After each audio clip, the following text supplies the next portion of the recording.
There's no feeling more intense than starting over.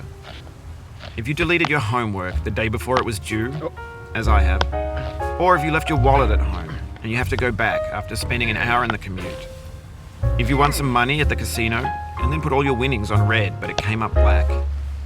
If you got your best shirt dry cleaned before a wedding and then immediately dropped food on it. If you won an argument with a friend and then later discovered that they just returned to their original view. Starting over is harder than starting up. If you're not ready for that, like if you've already had a bad day, then what you're about to go through might be too much. Feel free to go away and come back. I'll be here. Alright, thanks for coming with me on this trip. I'll understand if you have to take a break at any point.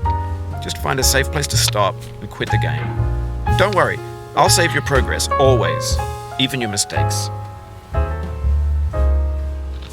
This game is a homage to a free game that came out in 2002, titled Sexy Hiking. The author of that game was Jazzuo, a mysterious Czech designer who was known at the time as the father of B games. And B games are rough assemblages of found objects. Designers slap them together very quickly and freely, and they're often too rough and unfriendly to gain much of a following. They're built more for the joy of building them than as polished products. In a certain way, Sexy Hiking is the perfect embodiment of a B game. It's built almost entirely out of found and recycled parts, and it's one of the most unusual and unfriendly games of its time. In it, your task is simply to drag yourself up a mountain with a hammer. And that act of climbing, in the digital world or in real life, has certain essential properties that give the game its flavor. No amount of forward progress is guaranteed. Some cliffs are too sheer or too slippery, and the player is constantly, unremittingly in danger of falling and losing everything. Anyway, when you start Sexy Hiking, you're standing next to this dead tree that blocks the way to the entire rest of the game. It might take you an hour to get over that tree, and a lot of people never got past it. You prod and you poke at it, exploring the limits of your reach and your strength, trying to find a way up and over. And there's a sense of truth in that lack of compromise. Most obstacles in video game worlds are fake. You can be completely confident in your ability to get through them once you have the correct method or the correct equipment or just by spending enough time. In that sense, every pixelated obstacle in Sexy Hiking is real. The obstacles in Sexy Hiking are unyielding, and that makes the game uniquely frustrating. But I'm not sure Jazzuo intended to make a frustrating game. The frustration is just essential to the act of climbing, and it's authentic to the process of building a game about climbing. A funny thing happened to me as I was building this mountain. I'd have an idea for a new obstacle, and I'd build it, test it, and it would usually turn out to be unreasonably hard. But I couldn't bring myself to make it easier.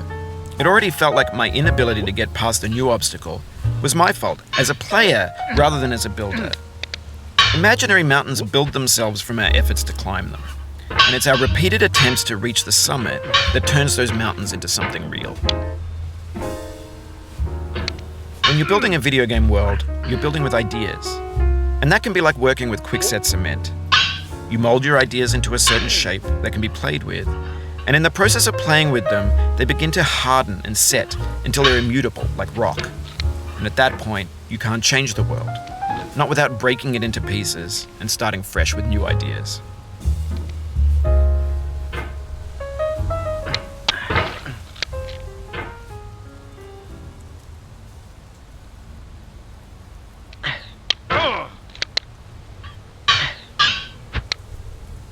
Oh, you just lost a lot of progress. That's a deep frustration, a real punch in the gut.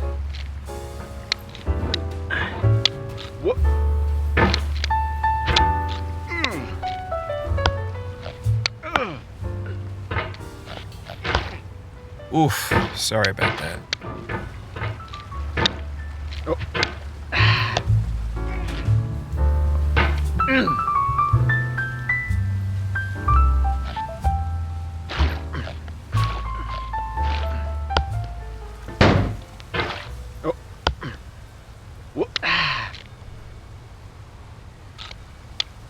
What?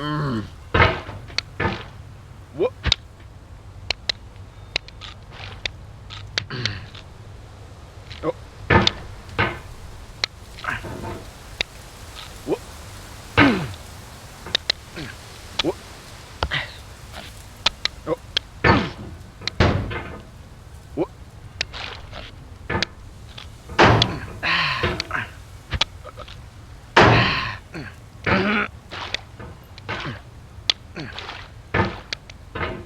What?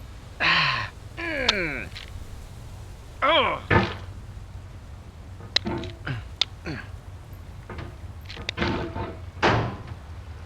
What? Oh, it happened again. Keep on trying. Don't let it get to you.